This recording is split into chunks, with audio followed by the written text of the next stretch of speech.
Hi friends! Today I want to talk to you guys about 10 tips for getting the most out of your family holiday photo session. We are rolling into that time of year where people are doing family photos, and I know you want beautiful pictures of your family. And so here are my top 10 tips from a photographer perspective on what you can do to make sure you get the best out of your photo session. Okay, number one, I wrote them down just to make sure I didn't miss any of them. Number one, if you are the mom who is planning this photo session and you are going to be in the photos, I want you to really take time to think about your outfit first. So often we find a cute outfit for our kiddos, we base our entire photo shoot off this cute outfit for the kids, and we throw in something for ourselves that kind of coordinates without realizing that we need to actually love what we're wearing. It will shine through in your photos if you are uncomfortable in what you're wearing. And when you get your photos back, if you're looking at every single one and you're like, gosh darn it, I don't like this dress. I mean, the colors are great and it looks great with my kids, but I don't like the way I look in this dress. You're not gonna like your photos. So pick your outfit first and then get your other kids' outfits to match and coordinate to yours, because you are the one who's gonna look at that picture and decide whether you're gonna put it on your wall or not. Tip number 2, get ready first and consider putting on more makeup than you normally would. When you get professional photos taken, often it will wash you out a little bit. So putting on a little bit more dramatic eye makeup, a little bit more lip color, even if it feels like, wow, this is more than I'd normally wear, it's usually perfect for photos. So make sure you take time to get yourself ready first so you're not stuck rushing to get your kids ready, changing that blowout diaper that just happened, all the things that happen, and then frantically trying to throw yourself together, because these photos you want to have for a long time. You want to be able to print them for your Christmas card, and you don't want to feel like you threw yourself together last minute. Take time for yourself first, put on a little extra makeup, make sure you're wearing something nice. Tip number 3, pick outfits for you and your family that you're physically able to move a lot. Photographers love having options of you sitting on the ground or sitting in a chair or standing. So if you have an outfit that you can only stand in and you can't sit on the ground because it's too short and then your butt's showing, maybe consider something else, because you want to have a lot of flexibility in how you move during your photo shoot. For little girls, you want to make sure that you have shorts under their dresses so that if they're spinning or jumping or you're doing something fun, you don't have to worry about your outfit as much. So find something that's you're able to be versatile in with your outfit. Okay, number 4, it says I have a low connection. I hope you guys can still hear me.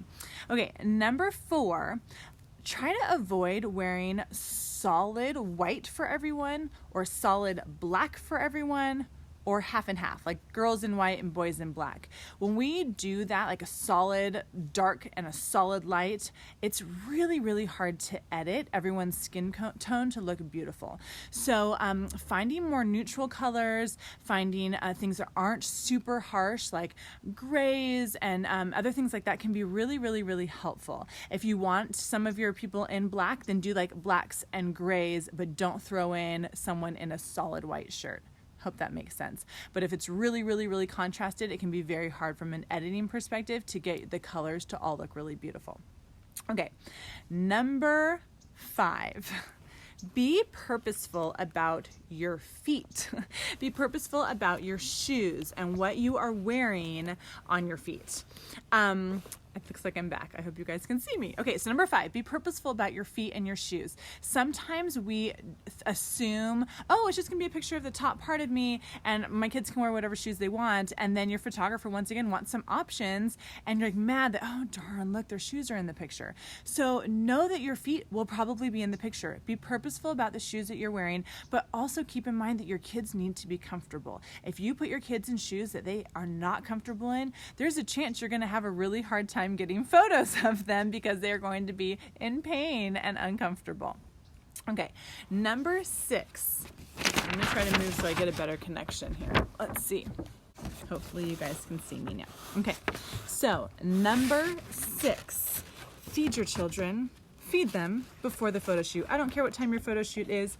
feed your kids first and bring snacks with you.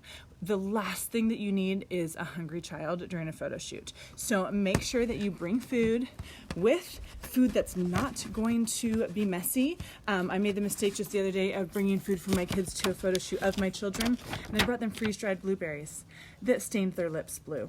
And now my photos have blue-lipped children. So food that's not messy, that they can snack on quickly, but feed them before you go to the shoot, just so that you can keep that element of, oh my gosh, are they hungry, off the table. Okay, number 7, arrive to your location a little bit early. If you are shooting somewhere outside or somewhere that's new to your children, give them a little time to get used to where you are. If you're shooting at a studio they've never been to, give them a little bit of time to get used to the space before you expect them to sit down in front of a whole bunch of lights and smile, or to be paying attention to a photographer. So arrive early. That also gives your photographer a little more wiggle room for starting your shoot a little bit earlier, or just being flexible with getting to know your kids for a couple minutes before taking pictures of them. Okay, number 8. Dress your children for the elements and the potential change in weather. So it's happened to me many times where I'm shooting a family and they have these really cute dresses for their girls, and they have them in their sweet little dresses, and then we get to the park and it's cold, and now their little girls are freezing, and it's really hard for a small child to focus and smile and be pleasant when they're cold. So have options for layers. If you're planning on like bundled, have an option if it's hot that they can take off and still be cute. Have an option of something that they can put on and not ruin the picture by needing to be warmer or colder. We really want to make sure our kids are not too cold or too warm, but that you have flexibility with the potential change in elements, especially if you're shooting outside.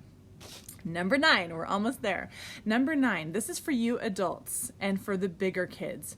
Focus on your face. Okay, what do I mean by that? I mean, look at the camera and smile and allow the photographer to get your kids' attention. I cannot tell you how many times I have been trying to get a family shot, and I've got parents with very good intentions, like trying to get their kids to smile, like tickling them and trying to get them to laugh, and the parents are going, come on, smile, oh, come on. And then I end up with this funky picture, there's my son, of the kid smiles and looks straight at me, but the parent's face is all funny because they were talking and trying to interact with their child. Now, if the photographer says interact with your kid, then interact with your kid. But otherwise, if they're trying to get a shot, your job is to focus on your face, smile at the camera, and allow the photographer to get the attention of your children, and for the photographer to get your kids to smile. So you stay focused on you, keeping your eyes open and having a natural, nice smile on your face, and let the photographer focus on getting your kids' attention. Okay. Last but not least, try your darndest to relax and have fun. Your kids sense your energy, and if you are there stressed out, come on, just smile. Why won't you smile? You never smile. I've got kids who just don't smile. It's going to be really, really, really hard photo shoot. So you need to check yourself first. If your kids are having a really hard time in the shoot, flip that switch around, look at yourself, and see if you are stressing them out. Because it's a lot of pressure when you have your adults staring at you like, come on, smile. No, not like that. Not that kind of smile. A true smile, a natural smile. Oh, that's a fake smile. Stop it. That's really, really hard. And kids feel that pressure. So take time, take some deep breaths, relax, get yourself in a really good mindset before showing up to your photo shoot, and trust that you've hired a photographer who's going to get the best things that they can get, and that you can just let them do their job and relax and not put too much pressure on your children. So you're going to relax, you're going to have fun, that's going to translate exponentially better in your photos. And the reality is this, you may have a kid who cries during the photo shoot. You may end up with beautiful family photos and one of your kids hysterical. And it might feel really frustrating and discouraging, but that's part of life. This is the time in life. I have family photos where one of my kids is not cooperating or crying, and I look back and go like, yep, that was our phase. I had a 2-year-old 2-year-olds are hard to take pictures of. That was our time in life. And you'll look back and treasure those moments, and capturing authenticness is, I believe, a lot more valuable than capturing the fake smile that you've plastered on everyone's face. So decide what your perspective is, relax, and have fun. And I hope these tips were helpful to you. Let me know if you have any questions, and have a fun, wonderful holiday photo shoot.